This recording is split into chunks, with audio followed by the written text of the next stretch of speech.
মানুষের অহংকার কোনো দিন সত্যকে গ্রহণ করতে দেয় না, তাই অহংকার করা কখনো উচিত না। ভালো কর্মের জন্য বিশেষ কিছু সময় আমাদের শান্ত ও হাসি মুখে পরিস্থিতিকে সামাল দেওয়া শেখা প্রয়োজন। অন্যের আচরণে যেন কোন দিন ভিতরের শান্তিকে নষ্ট না করে। জীবনে যদি আমরা ভালো জিনিস ভাবি তবে আমাদের সাথে ভালোই হবে, তেমনি খারাপ ভাবলে খারাপই হবে।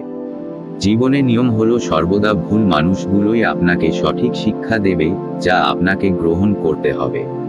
নিজের মনকে যে কোনো পরিস্থিতিতে শান্ত রাখতে শেখা।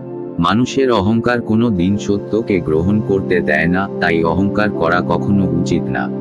সকল পরিস্থিতিতে আমরা ক্ষমতাবান না হয়েও সাহসী হয়ে নিজের কর্ম সম্পূর্ণ করতে পারি। জীবনে সবকিছুর নির্দিষ্ট সময় আছে, তাই ধৈর্য ধরো ও কৃতজ্ঞ হও জীবনের প্রতি।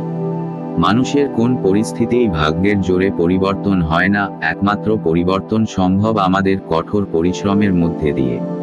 জীবনে যে তোমাকে বিশ্বাস করে তাকে মিথ্যা বলো না, যে মিথ্যা বলে তাকে বিশ্বাস করো না। আমাদের জীবনের লক্ষ্য হওয়া উচিত প্রতিটি মানুষকে সমানভাবে সাহায্য করা, বিনা তার কাছে পরিবর্তে কিছু আশা করাই। তুমি যদি অন্যের জীবনে আশার প্রদীপ জ্বালাও তবে সেই আলোই তোমার চলার পথকে দীপ্ত করবে। কাউকে সত্য বলে কষ্ট দাও, কিন্তু মিথ্যা সান্ত্বনা দিও না। যেখানে সমস্ত প্রত্যাশা শেষ সেখানেই জীবনে শান্তির শুরু।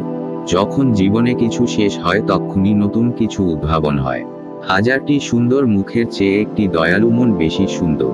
যদি কারোর কাছে সম্পূর্ণ পরিবার থাকে, ভোজনের জন্য পর্যাপ্ত খাদ্য ও বাসস্থান থাকে, তবে সেই মানুষ কখনোই গরিব হতে পারে না।